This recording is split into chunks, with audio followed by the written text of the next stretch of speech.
Muito boa noite, sejam todos bem-vindos. Aqui é o Culto do Evangelho em Lar de número 64. 64. Boa noite, pessoal. Boa noite, boa noite. Vocês que já estão entrando aí. Ó, a Rô foi a primeira que eu vi ali. O Galo. Oi, o Galo. Oi, Rô. Oi, Galo. Cecília também já vi aí. Carla Fabres. Boa noite, pessoal. Queridos. A Cecília é muito rápida. Já colocou que o som tá ótimo. Obrigado, Cecília. Maravilha, gente. Vamos então. A Carla Fabres também colocou som perfeito. Que bom, gente. Boa noite. Hoje, como vocês sabem, vamos fazer um culto do Evangelho diferente, tendo em vista que hoje, dia 18 de abril, comemoramos todos os 167 anos do lançamento em Paris do Livro dos Espíritos, que o professor Rivail, que adotou o pseudônimo de Allan Kardec, lançou. Foi o primeiro livro da doutrina dos Espíritos, há 167 anos, no Palais Royal, em Paris. Então essa noite para nós é uma noite especial, porque ela comemora o início dos trabalhos na face da terra do Consolador prometido por Jesus. Lembrando que lá no capítulo 14 do Evangelho de João Evangelista, que nós acreditamos ser o mesmo Espírito, né? João Evangelista, Allan Kardec, Chico Xavier, ele anotou as afirmações de Jesus de que enviaria outro Consolador que nos faria lembrar de tudo quanto ele nos disse e nos faria também explicar todas as coisas. Então é por isso que nós, espíritas cristãos, desde o trabalho de Allan Kardec, desdobrado depois no trabalho mediúnico exemplar de Chico Xavier, consideramos esta terceira revelação de Deus aos homens, que é o Consolador prometido, que veio nos esclarecer e consolar, é de fato o Espiritismo cristão. Que maravilha, gente. Então hoje uma comemoração ao Espiritismo, ao Consolador prometido pelo Cristo. E nós gostamos sempre de lembrar, especialmente numa noite alegre como essa, uma noite de felicidade, que é a dinâmica do culto do Evangelho no lar. Então é interessante que todos nós coloquemos um copo, uma jarra de água, para que eles sejam fluidificados, crendo sempre que nós recebemos aquilo de que nós realmente precisamos. Antes de nós começarmos, eu perguntar para o Geraldinho se quer dizer mais alguma coisa. Não, vamos só, conforme o João Pedro havia já programado, não é? Estudar uma mensagem de Emmanuel. Não, hoje, excepcionalmente, continuaremos a estudar o capítulo 14 do Evangelho segundo o Espiritismo, que voltará a ser estudado semana que vem, para estudar esta mensagem de Emmanuel, que é o capítulo 80 do livro Religião dos Espíritos. Esse livro é muito interessante, eu queria dar esse preâmbulo antes da prece, que é o livro que comemora o centenário do Livro dos Espíritos, portanto, lançado em 1957 por Chico Xavier, há 67 anos atrás. Muito bonito. Portanto, em Pedro Leopoldo, e ele levou o título de Religião dos Espíritos, que é muito curioso, porque o Livro dos Espíritos de Allan Kardec, inicialmente, Kardec queria batizá-lo, desejava batizá-lo de Religião dos Espíritos. Mas foi desaconselhado, naquela época, tendo em vista as prováveis perseguições religiosas que ele sofreria naquela ocasião. Então ele mudou de ideia, não colocou esse título, Religião dos Espíritos, e o livro então saiu com o título que nós todos conhecemos, O Livro dos Espíritos. Agora, 100 anos depois, no Brasil, comentando este livro, o Livro dos Espíritos, Emmanuel escreveu Religião dos Espíritos, justamente no centenário desta comemoração aqui em Minas Gerais, em Pedro Leopoldo. Este livro que saiu editado pela Federação Espírita Brasileira há 67 anos atrás. E hoje vamos estudar o capítulo 80, Doutrina Espírita. Então hoje, pessoal, para retomar, nós estamos no livro Religião dos Espíritos, capítulo 80, Doutrina Espírita. Então vamos à prece antes de nós entrarmos propriamente no texto.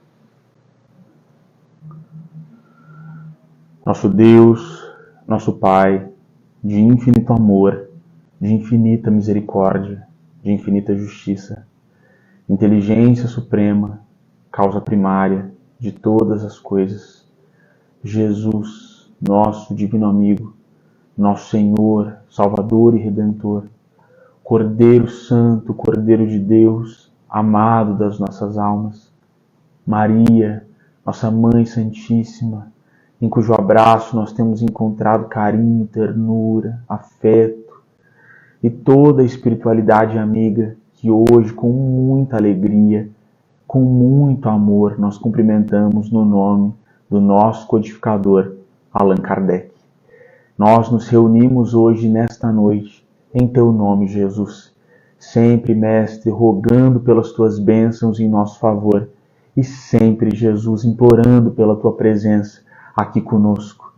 Nós, Jesus, não teríamos palavras para agradecer tudo o que nós temos recebido da Santa Doutrina Espírita. E hoje, Mestre, nesse dia tão emblemático, tão importante, em que o Livro dos Espíritos comemora os seus 167 anos, nós, apesar da nossa mediocridade, só podemos dizer muito obrigado. Nós jamais, Jesus, podemos imaginar o que seria a nossa vida sem a doutrina espírita. Nós temos encontrado nesse texto santo tudo de que o nosso espírito precisa para seguir em frente, Mestre.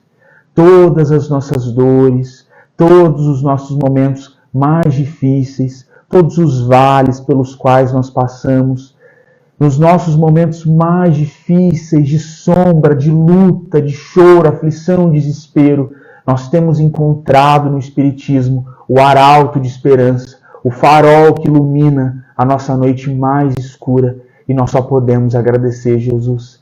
Hoje nós estamos aqui, Mestre, como foi Maria Madalena, tentando expressar o amor que ela sentia pelo Senhor naquele banquete em Naim. E nós te dizemos, Jesus, do fundo dos nossos corações, que se a doutrina espírita tivesse pés, nós choraríamos sobre eles e os beijaríamos com todo o nosso amor, porque nós somos, Mestre, eternamente devedores de tudo que o trabalho de Allan Kardec trouxe para as nossas vidas. Nós somos, Jesus, aqui uma reunião de corações que buscam a rearticulação no espaço e no tempo. E no Espiritismo, no Livro dos Espíritos, especificamente falando hoje, nós temos encontrado o apoio certo para essa caminhada rumo à nossa redenção espiritual. Como disse Jesus, André Luiz, o espírito do Espiritismo se chama caridade. E diante disso, Mestre, nós te pedimos um auxílio de forças vindas do teu coração, para que nós saibamos viver o Espiritismo sempre olhando para aqueles que mais precisam na face dessa terra e trabalhando todos os dias, Mestre, para revelar a todas as pessoas que cruzarem os nossos caminhos que essa doutrina é sim consolo bem presente na hora da aflição. Então nos ajuda, Jesus, a trabalhar aqui nessa terra de forma honesta e disciplinada, para um dia, Mestre, quem saiba, nós possamos aparecer diante da Tua presença, depois do caminho apertado e depois de atravessar a porta estreita como espíritas. Nós te amamos muito, Jesus, e para sempre, por toda a eternidade, nós vamos te agradecer o Consolador que o Senhor prometeu e entregou e que mudou as nossas vidas para sempre. E assim, Jesus, lembrando a tua linda e santa imagem, com muita alegria nos nossos corações, com um sentimento transbordante de gratidão, mais uma vez e para sempre, nós te dizemos: Hosana a Deus nas alturas, bendito é aquele que vem em nome do Senhor. Nós te amamos muito, Mestre. Sê conosco, agora e por toda a eternidade. Que assim seja. Que assim seja, graças a Deus. Então vamos à leitura inicial dessa mensagem. Como eu disse, está no livro Religião dos Espíritos, recebido por Chico Xavier e publicado há 67 anos atrás, que comemora o centenário do Livro dos Espíritos, que hoje estamos comemorando, naturalmente, 167 anos de lançamento na cidade de Paris.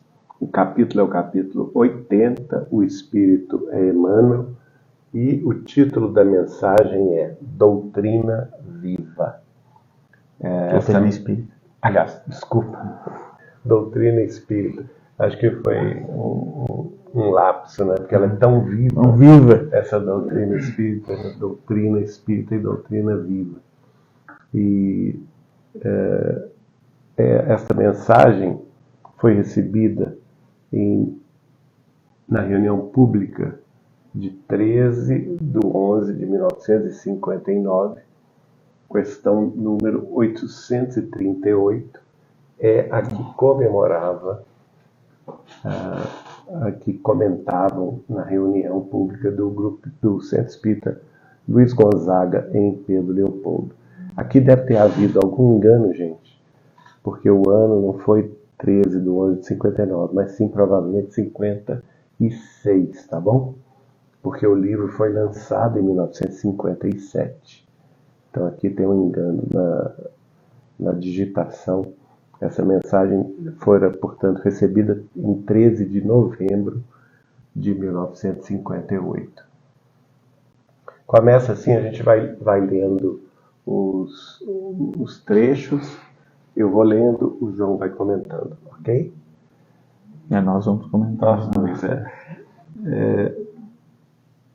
Inicialmente, Emmanuel diz: toda crença é respeitável. No entanto, se buscaste a doutrina espírita, não lhe negues fidelidade. Eu começo? Gente, quando eu vi aqui Emmanuel falando para nós não negarmos fidelidade à doutrina espírita, eu me lembrei que o próprio Emmanuel também nos diz duas coisas. Primeiro eu vou citar Madalena, porque Emmanuel diz que Madalena é o maior exemplo de conversão que nós temos. Mas ele diz que Joana de Cusa é o maior exemplo de fidelidade. Então, quando ele nos diz para não negarmos fidelidade à doutrina espírita, eu me lembro imediatamente do exemplo de fidelidade que é Joana de Cusa.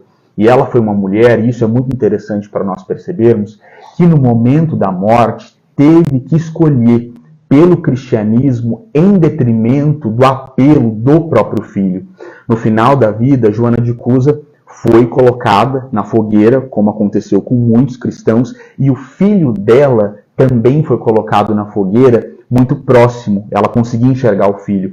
E naquele momento, o filho falava para ela: minha mãe, abjura, abjura.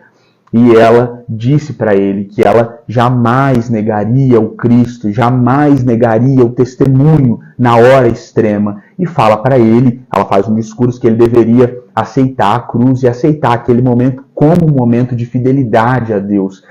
E muitas vezes, na caminhada espírita, nós precisamos desse tipo de escolha muito difícil entre as coisas do mundo e as coisas do espírito, que são muito presentes na nossa vida espírita e no entendimento que o espiritismo traz para todos nós. Agora, assim como é difícil muitas vezes ser fiel ao Cristo, à doutrina espírita, vale nós lembrarmos que naquele momento em que Joana de Cusa foi de fato para a fogueira e as chamas subiram muito, o Cristo coloca as mãos sobre os ombros dela e diz para ela: Joana, não temas, eu aqui estou. Então, começando, falando sobre fidelidade, é difícil ser fiel no mundo em que nós vivemos, mas vale a pena, porque as alegrias, as felicidades espirituais de que nós desfrutaremos se nós formos fiéis até o fim, com toda certeza, vão valer a pena. Fiquei emocionado. O exemplo dela é muito emocionante mesmo. O livro. Toda religião é sublime.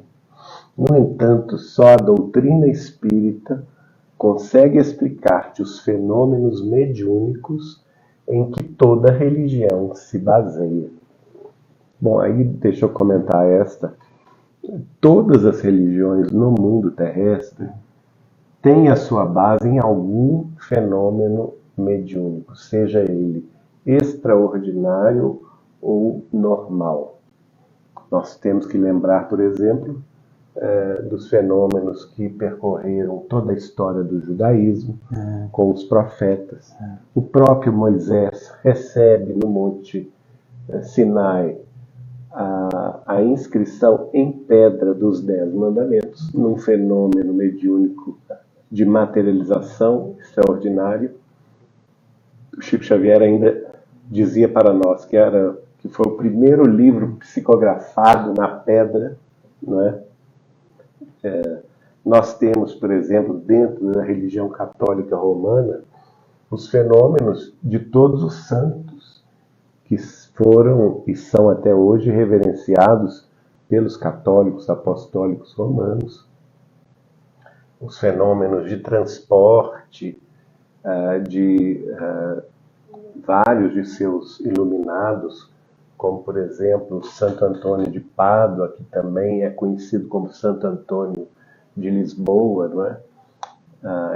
Ocorreu um fenômeno de bilocação com ele entre a cidade de Lisboa e a cidade de Pádua, onde o seu pai estava sendo processado e ele foi defender o pai. Exatamente. Nós temos no Oriente também os fenômenos extraordinários da mediunidade de Zoroastro, da mediunidade de Siddhartha Gautama, que é o Buda. Exato. Enfim, se nós formos pesquisar, a mediunidade está na base de toda a religião. No entanto, até com o próprio Cristo, né? O cristianismo nasceu na mediunidade. A própria manifestação das curas de Jesus junto aos humanos. Jesus, naturalmente, um médium de Deus, um médium do amor e da sabedoria infinitas, curando as pessoas, os cegos, os paralíticos, os estropiados, os leprosos. E eu acho que nesse aspecto é interessante aduzir que no profeta Malaquias havia previsão de que dele sairia a cura. Então a mediunidade ela era uma profecia. Inclusive uma profecia, a mediunidade de profecia. A de profecia de todos os profetas que falaram sobre Jesus. Jesus. A profecia de Daniel, que fala sobre ele. A própria profecia de João Evangelista. Exato. Quando Jesus o chama na ilha de Patmos, ele já velhinho, para assistir o futuro da humanidade, que foi convertido no livro do Apocalipse, ou em inglês, o livro das revelações futuras, né? Então veja, e também não poderia ser diferente com a doutrina espírita. Exatamente. Ela começou com o fenômeno das mesas girantes, das batidas, tanto na América do Norte quanto na Europa, especialmente na França, chamando a atenção do professor Leon Denisard Rivail, o nosso querido Allan Kardec, que a princípio era cético, não cria naqueles fenômenos. Ele chegou a dizer: o dia que vocês me provarem que a mesa tem nervos para se movimentar, e músculos para se movimentar, e boca para falar, eu acredito. Mas é claro que, ao verificar o fenômeno, com pessoas muito sérias de seu relacionamento pessoal, pessoas amigas, como por exemplo a senhora de Plain-Maison, a família Baudin, com a qual Allan Kardec tinha um contato estreito, ao verificar a mediunidade dessas meninas Baudin, né, que eram jovens na realidade, não é? Não eram tão meninas assim. Então ele se convenceu de que atrás do fenômeno, que era um fenômeno inteligente, haveria de haver uma causa inteligente. Exatamente. Então ele próprio coloca esse axioma, né? Todo efeito tem uma causa, todo efeito inteligente, portanto há que ter uma causa inteligente. E aí ele começa a pesquisar o fenômeno da mediunidade. Na França, na Bélgica, ele se corresponde com médiuns do mundo inteiro, da Argélia, de Marrocos, da Espanha, de Portugal, até do Brasil, da Inglaterra, da Holanda, enfim, da Alemanha, naquela época que tinha outros nomes, né? A Prússia, a Rússia também. E ele vai estabelecendo uma média dos ensinamentos e com ela ele começa a inaugurar na Terra, através do livro espírita, começando com o livro dos Espíritos, a filosofia espírita, a ciência espírita, que se desdobra no livro dos médiuns, que é o primeiro tratado sobre a mediunidade na face da Terra, um tratado científico, porque ele estabelece um método científico para se auferir os resultados da mediunidade. Então, inegavelmente, a doutrina dos espíritos, dentre as escolas religiosas no mundo, é aquela que mais conhece sobre o fenômeno. Não que as outras estejam no âmbito da ignorância, não é isso. Mas elas não têm o arcabouço teórico e prático que nós podemos considerar como sendo a ciência da mediunidade para interpretar os seus diversos fenômenos. Não é? Eu que venho de outra religião, pessoal, eu acho que a explicação da mediunidade é fabulosa. Você não saber o que está acontecendo causa uma angústia muito grande. E o Geraldinho, até de uma forma muito gentil, trouxe aqui essa suposta ausência de ignorância, mas acontece sim, em muitos momentos, uma ignorância grande. E isso causa uma aflição, um desespero. Eu perguntava muito, eu pedia respostas quando eu estava em outra religião, como alguns de vocês sabem, eu venho do protestantismo, e é muito sufocante você ter perguntas para as quais não existem respostas e ter pessoas te dizendo que você nem deve procurar porque o caminho não é esse. O caminho seria viver aquilo e não questionar muito. Então, quando o Emmanuel traz aqui nesse item 2 que toda religião é sublime, mas só a doutrina espírita consegue explicar os fenômenos mediúnicos, essa é uma afirmação que traz muito alento ao meu coração, porque é muito bom saber o que está acontecendo, ter um caminho a seguir e ter muitas explicações. Eu acho isso, como eu disse, fabuloso. Eu acho esse um trunfo da doutrina espírita sobre, nesse caso, com todo respeito, falando com todo respeito, sobre as outras religiões. Exato. O terceiro parágrafo diz: toda religião é santa nas intenções. No entanto, só a doutrina espírita pode guiar-te na solução dos problemas do destino e da dor. Tendo em vista que ela traz a chave da reencarnação, ela abre ao nosso entendimento o conhecimento de que não fomos criados junto com o corpo, que nós somos provenientes de séculos inumeráveis, milênios inumeráveis, nos quais vivemos na Terra ou em outros planetas, experiências reencarnatórias, adquirindo créditos e também débitos. E diante dos débitos que acumulamos, nós confiamos na palavra de Jesus, na qual ele expressou que a cada um será dado segundo as suas próprias obras, e, portanto, nós concluímos que todo evento doloroso aqui na Terra, nos nossos destinos, há que ter uma causa provocada por nós mesmos, no passado remoto ou até mesmo mais próximo. Então, nós somos guindados à aceitação da prova ou da expiação sem murmurações. No livro, naquele livreto que é o Espiritismo, Kardec deixa muito claro que, em explicando a relação do mundo material com o mundo imaterial, o Espiritismo literalmente consola. Quando nós entendemos essas causas, como o Geraldinho trouxe, isso traz consolo aos nossos corações. E esse é um outro aspecto em que o Espiritismo é consolador. Quando nós percebemos que há motivos para ter esperança, porque essas dores vão passar, porque outras encarnações virão, porque outras encarnações precederam esse estágio de dor, tudo isso traz muito consolo para os nossos corações. E aí, mais uma vez, falando com muito respeito, pessoal, a reencarnação é uma chave para a exegese do Evangelho muito importante, sem a qual, na minha opinião, ele fica bastante difícil de interpretar. E, mais uma vez, com todo respeito, o entendimento da graça, ele pode ser bastante cruel quando essa graça não é capaz de trazer respostas, como o Emmanuel está colocando aqui, para os problemas do destino e da dor.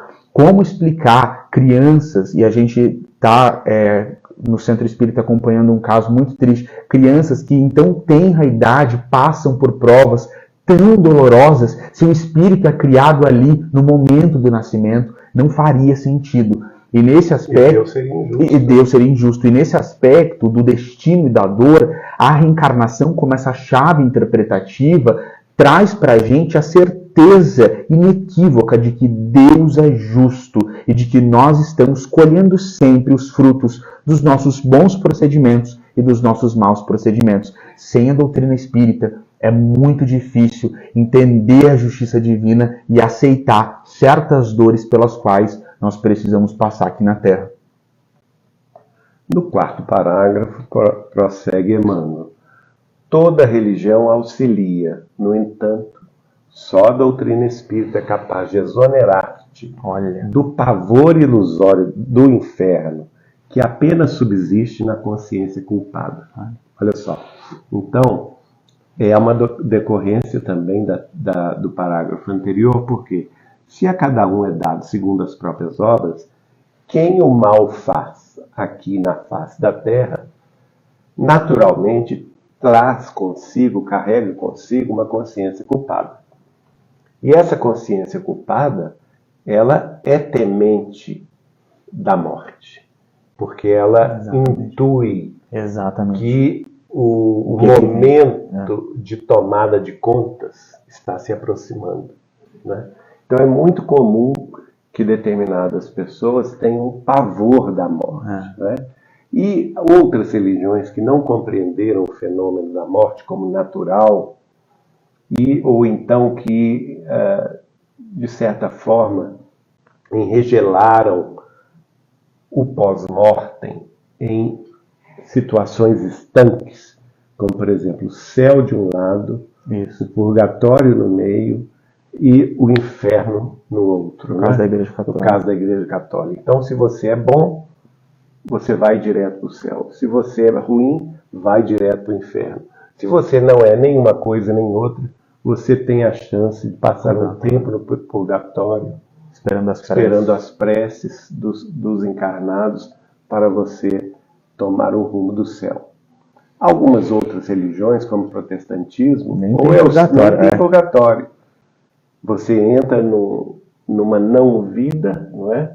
Para ser ressuscitado no dia do juízo. Os bons vão para o céu e os maus vão para o fogo eterno do inferno, não é? Ora, a doutrina espírita nos explica que se Deus é a suprema bondade, o supremo amor, ele jamais vai condenar um filho, todos nós somos seus filhos, ao eterno sofrimento. Nem nós, seres humanos, faríamos isso com os nossos filhos. Imagina, exatamente. Por que nós vamos achar que Deus, em sua infinita misericórdia, em sua infinita bondade, faria isso com um de nós?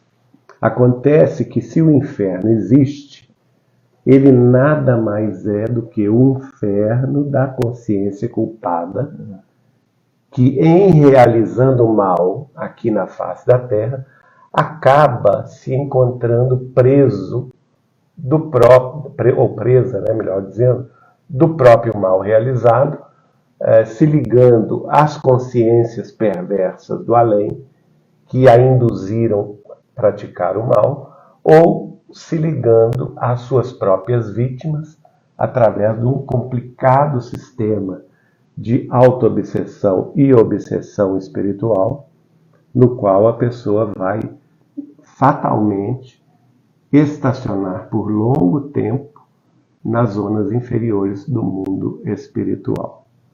Pessoal, nesse aspecto, eu acho interessante uma definição trazida pelo instrutor Druso no livro Céu e Inferno, em que ele explica para André Luiz que inferno é todo lugar no universo onde se agrupam consciências muito desequilibradas pela culpa, como Geraldinho trouxe.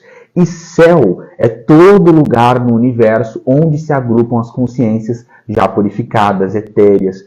Agora, um ponto importante, gente, para nós pensarmos a grandeza e a bênção da doutrina espírita, eu nem quero entrar aqui porque é um estudo mais complexo sobre autonomia e heteronomia, mas muitas vezes a condição de inferno eterno e a condição de céu eterno levam as pessoas a uma vida materialista.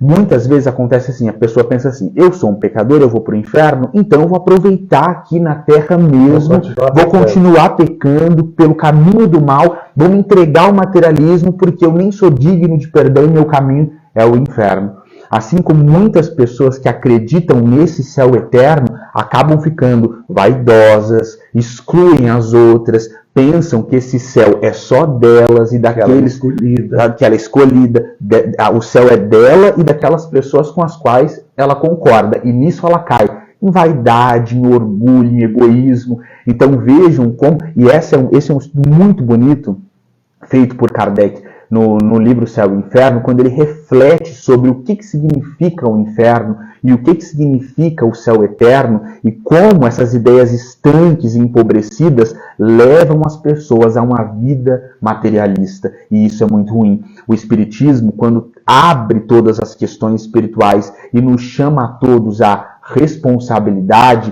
consequentemente nos leva a uma vida em que a espiritualidade é o paradigma central que norteia os nossos atos e a nossa caminhada. No parágrafo 5º, Emmanuel prossegue: toda religião é conforto na morte.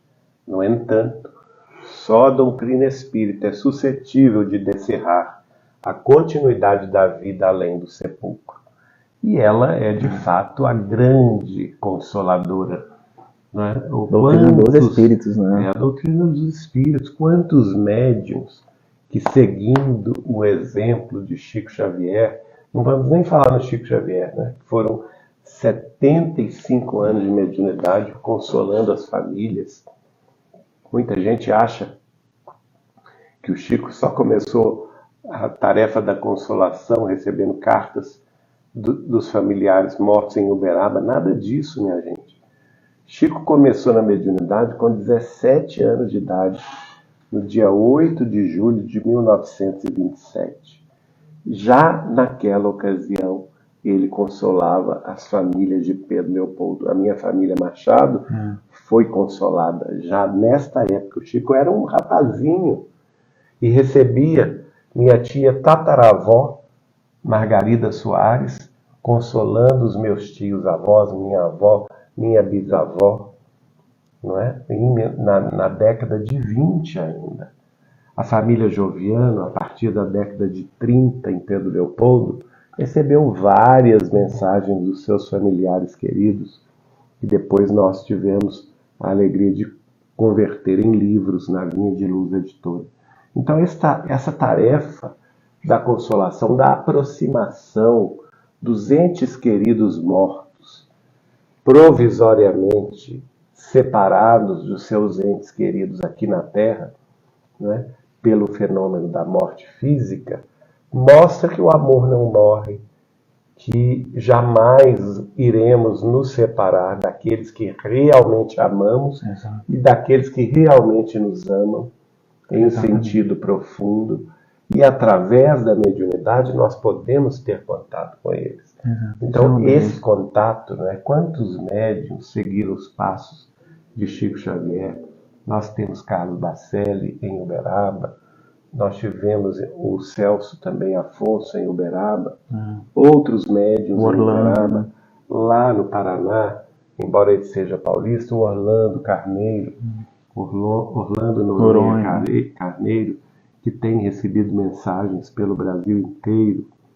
Enfim, nós temos aí uma série de médiuns que estão fazendo essa aproximação entre os entes queridos do além e nós outros aqui na face da Terra, consolando a nossa saudade. E, de fato, outras religiões não têm essa possibilidade pelo fato de desconhecerem o seu potencial mediúnico nesse sentido. E só, acho que o Geraldinho falou lindamente, mas no caso das outras religiões, há o entendimento de que os mortos não se comunicariam, apenas os anjos, em alguns entendimentos cristãos, apenas os anjos, e em muitos entendimentos cristãos, os espíritos ruins que se manifestariam.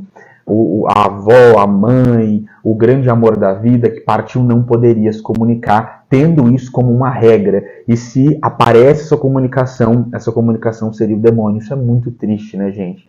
Então veja que, nesse aspecto, esse pessoal dá mais força ao demônio do que a Deus. É uma coisa muito... Ora, sempre um contato. por que Deus iria permitir só a comunicação de espíritos ruins?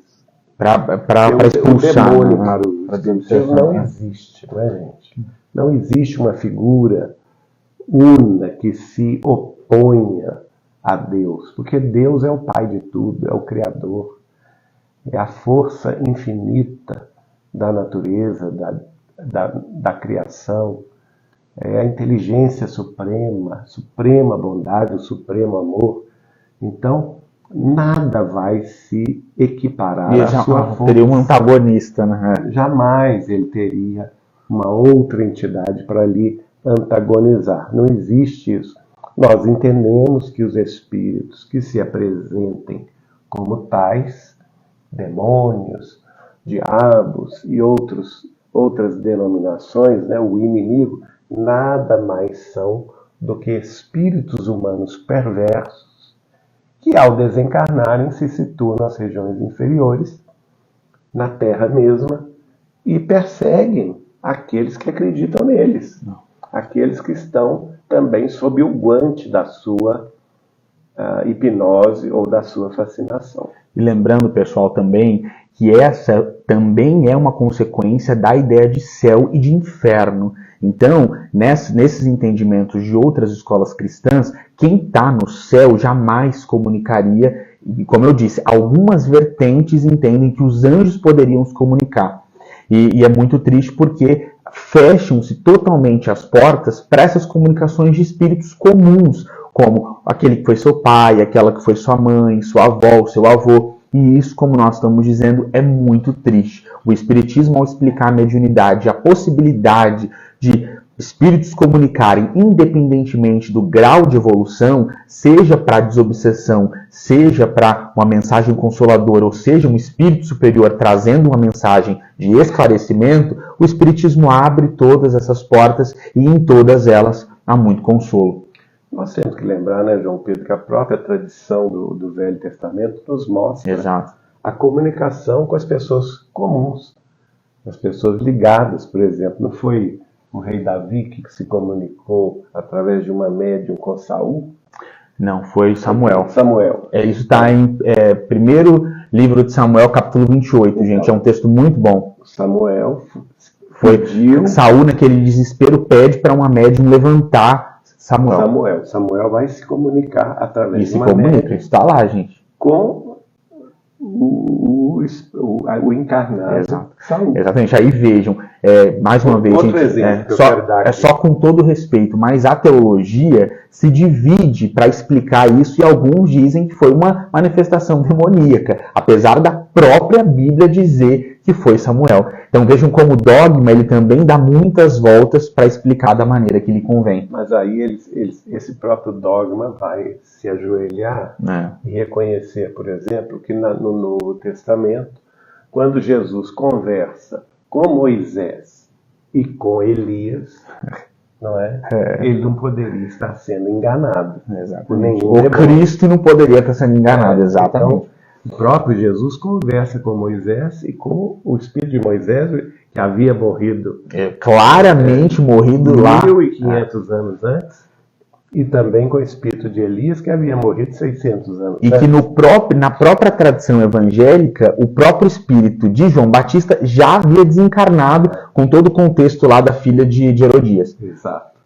Então vejam que a mediunidade é um fato, né? Basta que a gente se debruce sobre as escrituras sagradas de todas as religiões, que nós vamos ver exemplos sobejos do efeito e do fenômeno da mediunidade. Só quero fazer uma indicação. Pessoal, tem uma indicação. O Geraldinho trouxe um exemplo muito bonito do Velho Testamento e tem uma indicação de leitura muito bacana para vocês.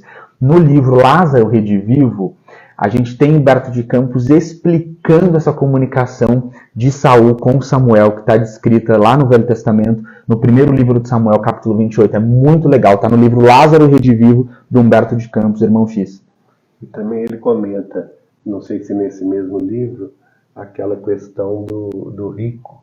Do rico e do Lázaro, se eu não me engano, capítulo 16 do Lázaro Redivivo, que é muito legal, é verdade. Outra indicação excelente. É uma parábola do Cristo, né? Exatamente. O que acontece ali, né? Exato. Então veja, a mediunidade é um fato, apenas nós temos que estudá-la para bem praticá-la. Prossegue o item 6 desta comunicação de Emmanuel. Toda religião apregoa o bem como preço do paraíso aos seus profitentes. No entanto, só a doutrina espírita estabelece a caridade incondicional como simples dever. Olha só, Allan Kardec escolhe para colocar duas frases no frontispício da doutrina espírita. A primeira delas, fé verdadeira só o é aquela que encara frente a frente a razão em todas as épocas da humanidade. Esta é a primeira frase. Então nós temos que ter fé sim, mas a fé raciocinada, amparada na razão, na filosofia, na ciência, nos conhecimentos profundos da religião. A segunda frase, que é emblemática, ela diz assim: fora da caridade não há salvação. Exatamente. Então é na caridade como simples dever, porque nós não podemos encarar a caridade como uma troca de favores. Exato, senão você desvirtua até a caridade. Não é? Porque senão você está... É como se você estivesse comprando a sua passagem para o plano espiritual superior. E não é bem assim. Exatamente isso. Se você não está sentindo a caridade que faz no coração, honestamente, ela vai lhe valer muito pouco. Não vou dizer que não valha, porque uma vez eu ouvi de Chico Xavier falar: até por orgulho você deve fazer a caridade. Vai em frente. Vai em frente, porque a caridade é sempre o bem ao outro. E sempre nós vamos encontrar um coração reconhecido, grato, que vai orar por nós. Isso já é tudo, não é? Que vai abençoar o nosso nome. E isso nos favorecerá. Alivia, aquela frase de Emmanuel que você sempre repete: faça a caridade, porque a caridade será o teu advogado em toda parte, não é assim? É da remuneração espiritual, né? Então, em qualquer parte e em qualquer situação que nós vivamos no sentido negativo aqui na experiência humana, sempre o bem que nós fazemos aos outros, através da caridade, agirá no sentido de movimentar forças superiores para nos defender. Exatamente. Tem Toda vez. É isso mesmo, é isso que eu ia falar. Então fala. O Geraldinho lembrou, pessoal, e o Emmanuel tem esse textinho que se chama Remuneração Espiritual, em que ele nos diz assim: toda vez que a justiça divina nos procura no endereço exato para a execução das sentenças que nós lavramos contra nós mesmos, segundo as leis de ação e reação, se nos encontra em serviço ao próximo, manda a divina misericórdia que a execução das penas seja suspensa por tempo indeterminado. Então é o que o Geraldinho falou, não tem outro caminho. Então, gente, vamos trabalhar. Porque o trabalho na caridade é o que nos salva, né? De nós mesmos. De nós mesmos. Porque quando você está trabalhando na caridade, você não está dando tempo às coisas vazias. E a sua mente está ocupada no bem. É verdade. Parágrafo 7º. É o 7º agora. Toda religião exorciza que a gente estava falando. os espíritos infelizes. Nós já comentamos sobre isso. No entanto, só a doutrina espírita se dispõe a abraçá-los como a doentes, neles reconhecendo as próprias criaturas humanas desencarnadas em outras faixas de evolução. Isso é. E nós temos. Qual centro espírita que não tem a sua reunião de desobsessão? Todos devem ter, segundo André Luiz. Devem ter. E nós, por exemplo, nós temos toda quarta-feira. E realmente a gente vê lá quem, gente? São espíritos irmãos. São irmãos nossos provisoriamente desviados do bem. Ou como diz Emmanuel, numa de suas frases que eu gosto muito, quando ele se referiu a eles como espíritos inferiores, ele próprio, no livro Deus Conosco, ele próprio se corrige e diz assim: isto é, espíritos menos aparelhados ao bem com Cristo. É isso mesmo. Não é? Então são espíritos provisoriamente vinculados à ignorância da própria situação e que não estão devidamente aparelhados ao bem com Cristo, mas que vão e irão se aparelhar quando despertarem no mais além para as realidades do espírito imortal e para a necessidade da própria evolução espiritual. Pessoal, nesse aspecto é muito bonito a gente perceber como é impactante o trabalho que Allan Kardec faz no livro Céu e Inferno, quando ele ressignifica os termos inferno, purgatório, céu, porque em ressignificando o inferno, a gente abre a possibilidade de entender quais são os espíritos que estão passando por um momento mais difícil no plano espiritual e quais são as possibilidades que nós temos de auxiliar esses irmãos e irmãs. A ideia estanque de inferno coloca essas pessoas trancadas, absolutamente trancadas por toda a eternidade, e nós também trancados sem qualquer possibilidade de ajudá-los. Isso é muito triste. É muito triste para uma mãe pensar que um filho dela está relegado eternamente ao inferno. Isso jamais seria viável aos olhos de Deus. E falando aí sobre o grande instituto, essa beleza que é o trabalho na desobsessão que é apregoado pelo Espiritismo, nós sabemos que o trabalho na desobsessão também é um trabalho muito caro à espiritualidade. Todos nós devemos tê-lo com muita disciplina. E como nós comentamos aqui, André Luiz diz que todo centro espírita deve ter a reunião de desobsessão, porque ela é um esteio do centro espírita. Não pode não haver, não existir essa reunião dentro da comunidade espírita. E, mais uma vez, a gente precisa lembrar aqui, nós já falamos muitas vezes sobre isso, mas André Luiz nos diz que nenhum pesquisador na face da Terra tem capacidade de mensurar a quantidade de auxílio que nós encarnados recebemos nas nossas vidas e nas vidas das pessoas que nós amamos quando nós trabalhamos na desobsessão. Então, eu acho que essa é uma das grandes belezas da doutrina espírita, poder auxiliar os nossos irmãos e irmãs no plano imaterial que estão passando por um momento mais difícil. Através da mediunidade isso é lindo. caritativa. Isso é lindo. Né? Tem muito médium que não gosta de trabalhar na desobsessão porque acha que isso denota que ele está ligado com os espíritos inferiores. E isso é ignorância. Isso é entendimento de outras escolas. Isso é um entendimento muito pobre. Por quê?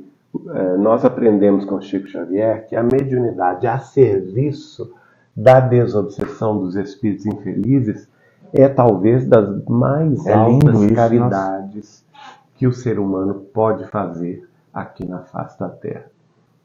Então, vamos abrir o nosso coração para isso, tá certo? O parágrafo 8º, Emmanuel vai dizer e comentar aquilo que já nós, inclusive, já entramos.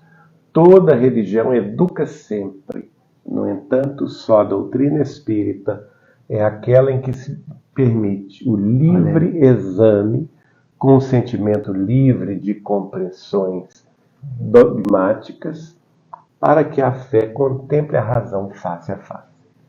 Então, em primeiro lugar, ninguém dentro da escola espírita cristã tem a palavra integral da verdade. Imagino. Nós temos na doutrina espírita 3 pilares. O Evangelho de Jesus Cristo, expresso no seu amor, na sua bondade, na sua misericórdia. A lei de justiça, revelada pela primeira revelação mosaica, que é a lei segundo a qual a cada um será dado segundo as próprias obras, que é a lei de causa e efeito, ação e reação. E a reencarnação, a vida além túmulo e a mediunidade que o Espiritismo trouxe, que a terceira revelação trouxe. Esses pilares, a justiça, o amor e a verdade, são os pilares da doutrina espírita. Mas nós precisamos fazer jus a eles. Eles essas questões não são dadas para nós prontas.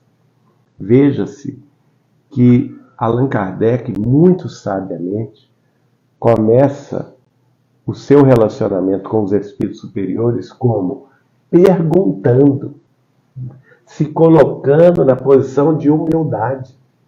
Ele que era o codificador, que mais do que ninguém compreendeu o fenômeno mediúnico no século XIX em França, e depois veio, como Chico Xavier, testificá-lo na própria pele, testemunhá-lo durante 75 anos de mediunidade com Jesus e o Espiritismo.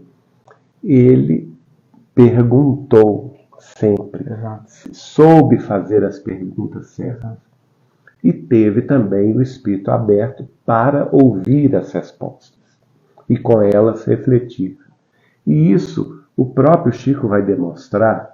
Por exemplo, há vários livros do Chico Xavier, eu vou citar aqui alguns deles, o livro O Consolador, de Emmanuel, que também vai na pergunta e na resposta. Livros de entrevistas, que foram vários, trazendo as entrevistas às quais o Chico se submeteu de boa vontade, de boa mente, não é? Para explicar-nos os fundamentos da doutrina espírita. Então nós, em nossas casas espíritas, não podemos achar que nós já sabemos tudo, que nós não precisamos de estudar, porque aí está um erro fundamental.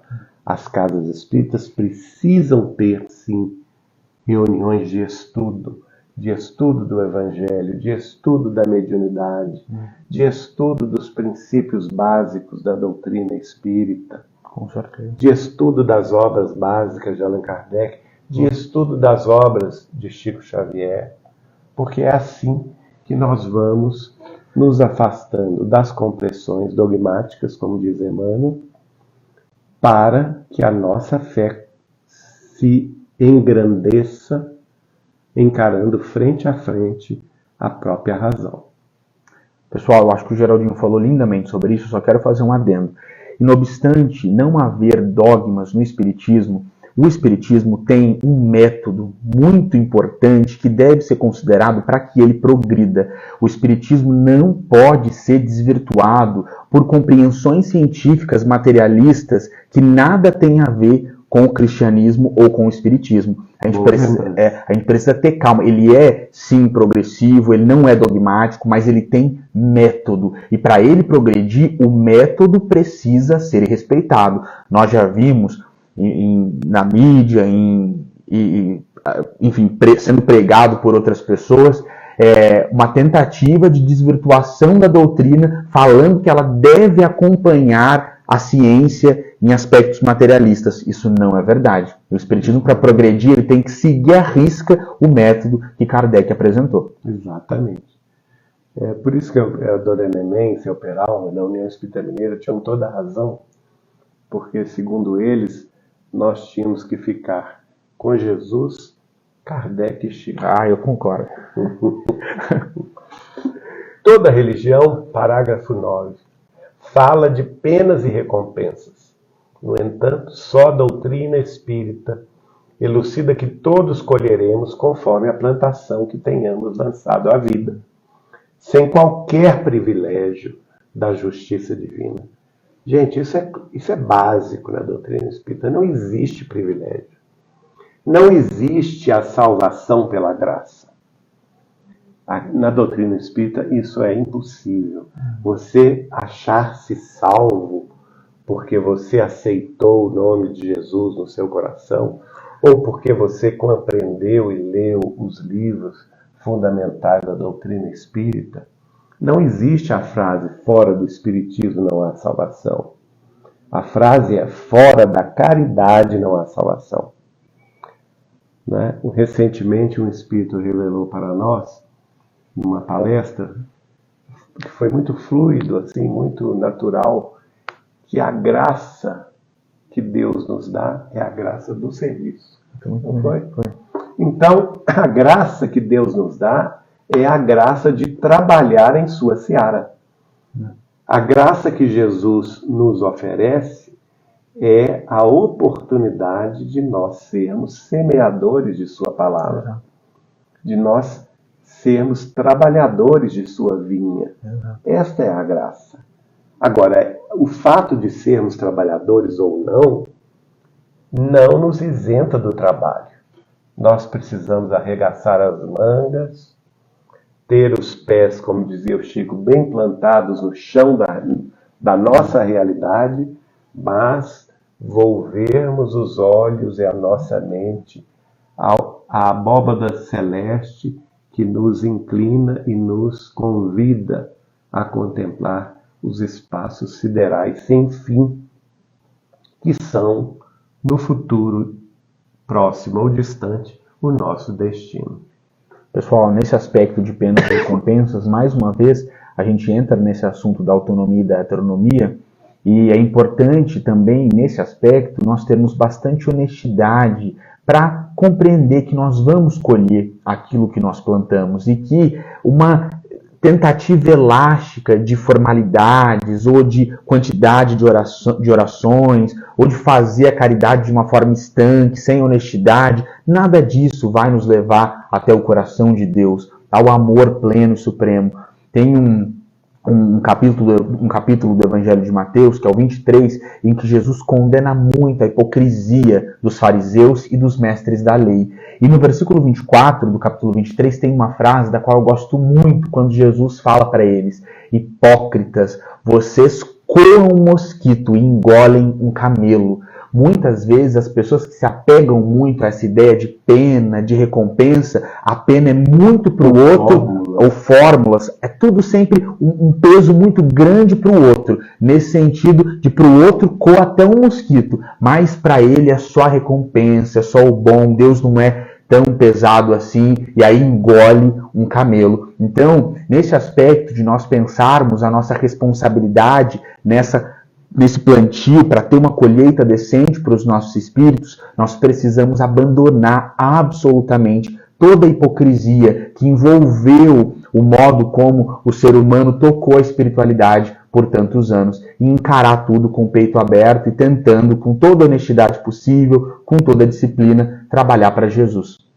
E só dele esperar a recompensa. Bom, seguindo então no 10º parágrafo, toda religião erguida em princípios nobres, mesmo as que vigem em outros continentes, embora nos pareçam estranhas, guardam a essência cristã. Emmanuel vai inclusive explicar, no livro A Caminho da Luz, que todos os grandes luminares religiosos do mundo foram enviados do Cristo para todos os quadrantes da Terra. Por isso que elas guardam a essência cristã. Olha essa frase, hein, gente? No entanto, só a doutrina espírita nos oferece a chave precisa para a verdadeira interpretação do Evangelho. E esta chave chama-se reencarnação. Eu concordo demais com isso, gente. E eu jamais teria trocado de religião, para mim, que esse processo foi tão conflituoso, se eu não tivesse encontrado Jesus no Espiritismo. Eu acho que a grande beleza do Espiritismo é que ele viabiliza um encontro com Jesus. Eu concordo em gênero, número e grau com essa afirmação de Emmanuel, porque, de fato, com o Espiritismo, nós falamos sobre isso no encontro dos amigos do Chico do ano passado, o Espiritismo ele traz chaves interpretativas para o Evangelho, e na obra de Chico, gente, para além dessas chaves interpretativas, nós temos muitas complementações do texto evangélico, explicações sobre a vida dos apóstolos, a literatura psicografada por Chico Xavier, admitindo ela dentro de todo o arcabouço espírita que ilumina as nossas almas, é uma grande bênção, um grande tesouro que, sem sombra de dúvidas, traz Jesus para bem perto de nós. Acho lindo isso. No item 11, Emmanuel já vai partindo para as conclusões dizendo: porque a doutrina espírita é em si a liberalidade e o entendimento, há quem julgue seja ela obrigada a misturar-se com todas as aventuras marginais e com todos os exotismos, sob pena de fugir aos imperativos da fraternidade que veicula. E nós sabemos que não. Foi o que a gente comentou, né? É o que o João Pedro tinha falado. Não pode ser desvirtuado. Não pode se desvirtuar do método. Existe um método. Qual que é o método? Olhemos Jesus, as suas ações, olhemos Allan Kardec no seu esforço explicativo e de busca da verdade, e olhemos Chico Xavier na sua exemplificação mediúnica. Este é o método, não é? Porque nós temos que ver que cada um de nós pode se transformar nas cartas do Cristo. É verdade. Preconizadas lá por Paulo de Tarso, né? Então, é um processo em que nós todos vamos nos liberando da matéria, pouco e pouco, para que resplenda em nós a espiritualidade pura e legítima do bem-fazer. E, gente, é muito interessante, Emmanuel, trazer isso, porque essa perspectiva de mistura, ela é muito intensa no Brasil. E nós não falamos isso porque a gente acha que o Espiritismo é melhor que qualquer outra escola religiosa, não por isso, mas porque o Espiritismo é o que ele é. Kardec teve toda uma preocupação, e como ele diz ali na explicação e na introdução do Livro dos Espíritos, uma palavra nova para algo novo. A palavra espiritismo tem um sentido autoral muito próprio. O espiritismo não é outras coisas e não é espiritualismo. Não é nada disso. O espiritismo ele tem um arcabouço de conhecimento bastante circunscrito, ideias bastante postas, e nós precisamos respeitar o que o espiritismo é. E a gente sempre fala isso, ninguém é obrigado a ser espírita. Agora, todos nós devemos respeitar, inclusive o direito autoral de Allan Kardec, de ter criado algo novo, e em respeitando a doutrina espírita nesses termos, jamais nos atrevermos em esforços para alterá-la, ou como a gente diz, desvirtuá-la, que é pior ainda. Por isso que no parágrafo 12º ele diz: dignifica assim a doutrina que te consola e liberta, vigiando-lhe a pureza e a simplicidade, para que não colabores sem perceber nos vícios da ignorância e nos crimes do pensamento. Então, nós temos todos, como espíritas cristãos, a obrigação de vigiar a pureza e a simplicidade no espiritismo praticado, que é uma coisa no espiritismo prático, como doutrina, como teoria. Outra coisa é o espiritismo praticado nas casas espíritas, Exatamente. nos centros espíritas, grupos espíritas, instituições espíritas. Então, nesses locais, nós temos que vigiar a sua pureza, mantendo a simplicidade das interpretações, mantendo a conversação aberta e franca, permitindo que, com o estudo sistematizado dos seus princípios básicos, das obras de Allan Kardec e Chico Xavier, todos nós alcancemos um entendimento da sua realidade prática e, por nossa vez, passamos a praticá-lo nos movimentos caritativos de cada agrupamento espírita cristão. É o amai-vos e instruí-vos, né? Acho que é o que o Geraldinho está falando. E só para deixar claro, gente, o espiritismo ele tem um contorno, um fechamento epistemológico muito específico que a gente precisa respeitar. Exato. Agora, já partindo para o final, eu vou ler eu acho 4 aqui direto, porque comentar. É muito importante essas quatro frases, 4 parágrafos. Espírita deve ser, vou começar de novo. Espírita deve ser o teu caráter, ainda mesmo te sintas em reajuste depois da queda. Olha que lindo isso. Nossa, muito lindo. Qualquer uma pessoa, mesmo após uma queda moral, mesmo após um reajuste em que ela se reconheça em erro, ela pode ser espírita. Veja bem. Caráter. Se ela reformar o seu caráter. Espírita deve ser a tua conduta, ainda mesmo que estejas em duras experiências. Então a prova ou a expiação não nos exime do dever de testemunhar os princípios libertadores da doutrina dos espíritos.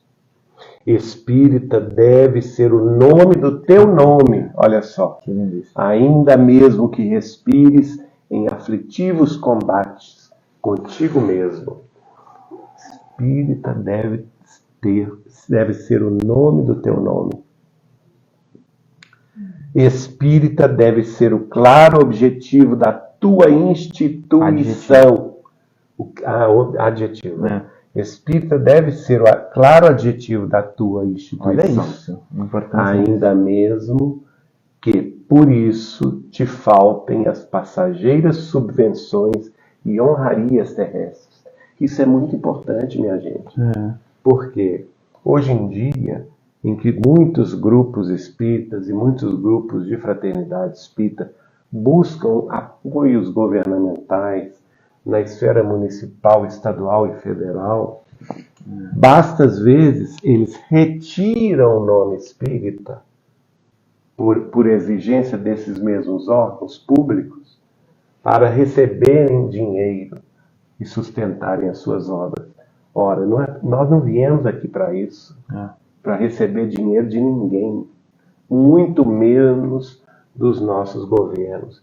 Se não tem condição de fazer aquele projeto brilhante que está na cabeça dos seus dirigentes, não faça. Faça o mínimo que possa fazer.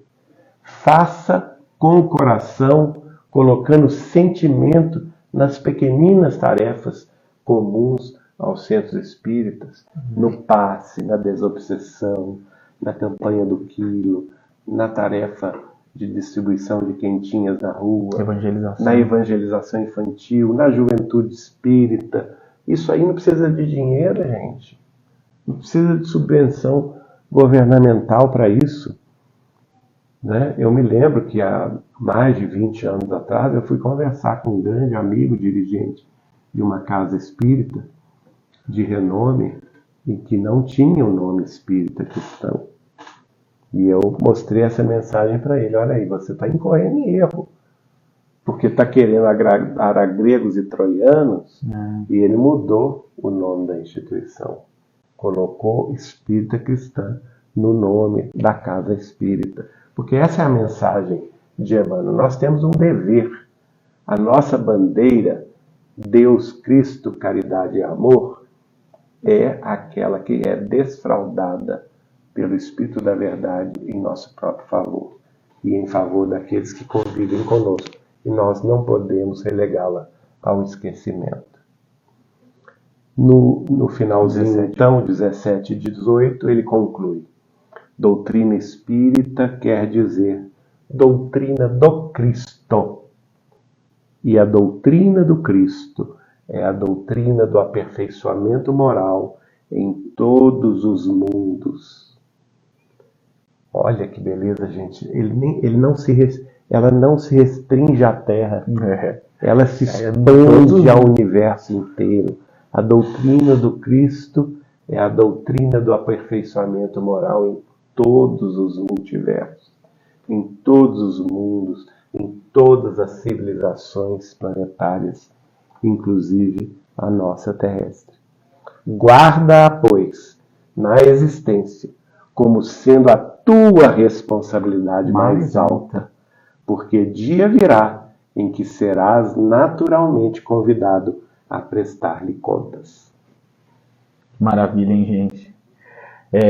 Para fechar, pessoal, o último comentário que eu quero fazer é que quando Emmanuel traz de uma forma tão categórica que doutrina espírita quer dizer doutrina do Cristo, a gente precisa sempre lembrar que Jesus é a grande revolução do amor e que em todos os momentos do Evangelho, nós falamos sobre isso na casa de Chico domingo passado, em todos os momentos do Evangelho, Mateus 22, Lucas 10, João 13, Jesus traz a lei do amor quando isso lhe é perguntado.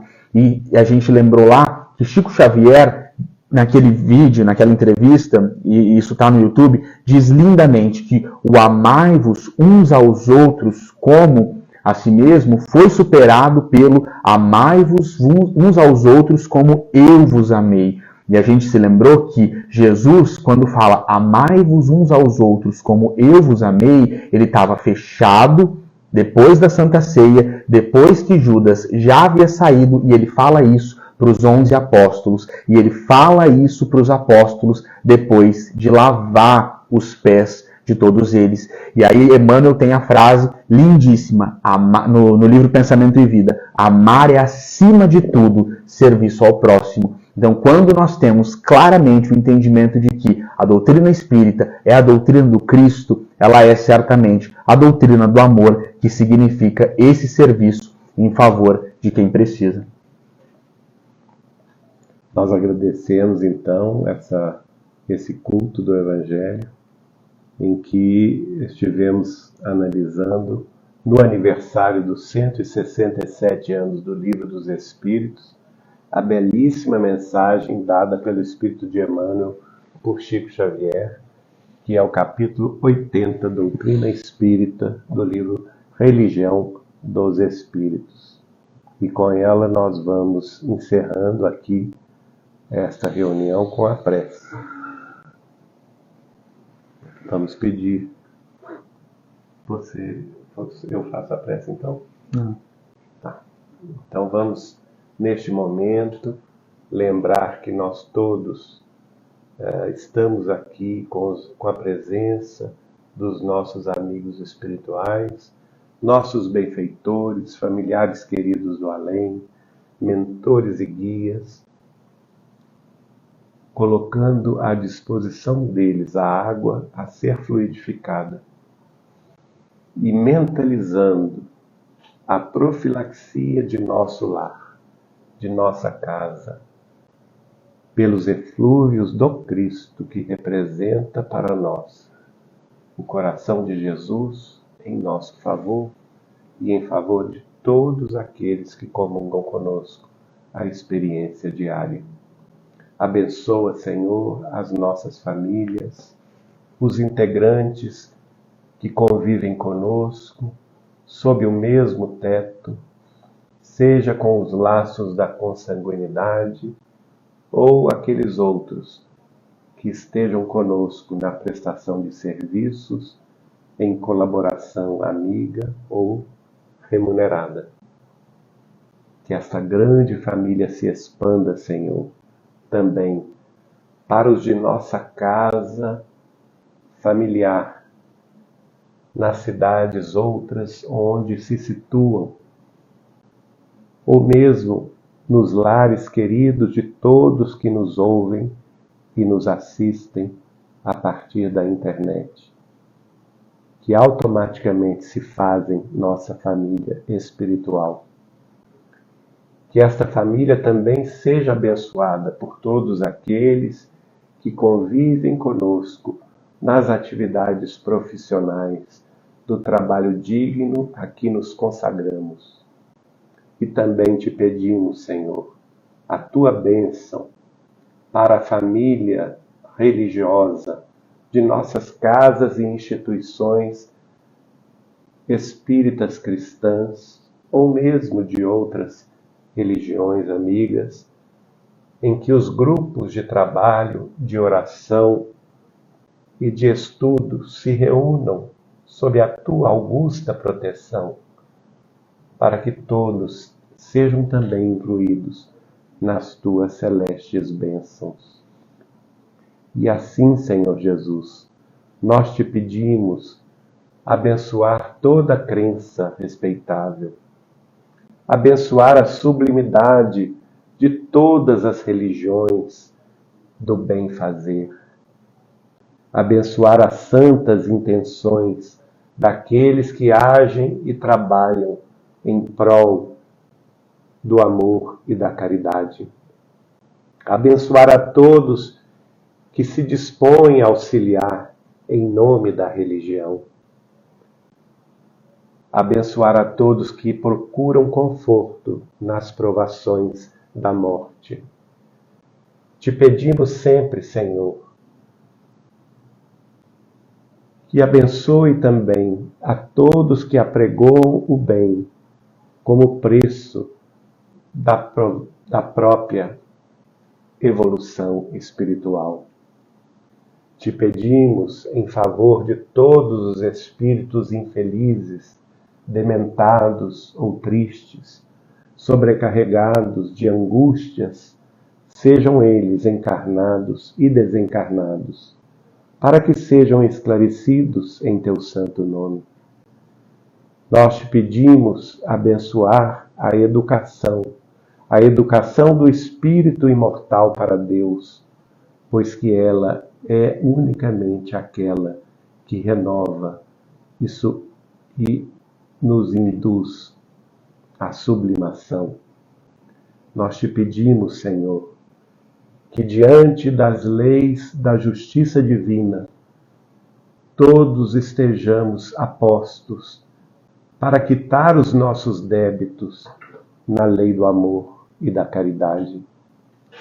E nós te pedimos, Senhor, abençoar todos os princípios nobres que nos agasalham nas escolas religiosas e nos grupos espíritas cristãos aos quais estamos vinculados, para que nada estranho, nada diferente do que o Senhor falou e do que Allan Kardec e Chico Xavier testemunharam se infiltrem em nossas fileiras.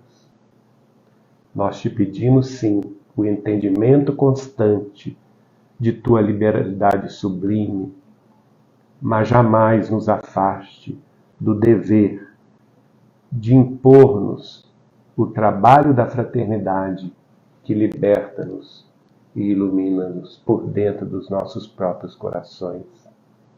Que em teu nome, Jesus querido, os arraiais espíritas cristãos que hoje comemoram a tua chegada de novo ao mundo, para o coração de todo o povo, possam dizer conosco: Hosanas a Deus nas alturas e aos homens de boa vontade na face da terra. Seja feita em nós, Senhor, segundo a vossa santa vontade. Que assim seja. Que assim seja. Graças a Deus. Bom, gente, então, com essa prece maravilhosa do Geraldinho, nós ficamos por aqui e nós nos encontramos na semana que vem, retornando ao texto do Evangelho segundo o Espiritismo, para nós continuarmos o nosso estudo. Lembrando sempre que todos os cultos do Evangelho ficam salvos aqui nos nossos Instagrams. O Geraldinho depois coloca no Facebook e eles também vão para o canal do YouTube TV Saber Espiritismo. Sempre no Instagram fica gravado a partir de hoje, no meu e no do João Pedro, no Facebook e no YouTube da semana que vem. Até semana que vem, gente. Abração. Tchau, gente.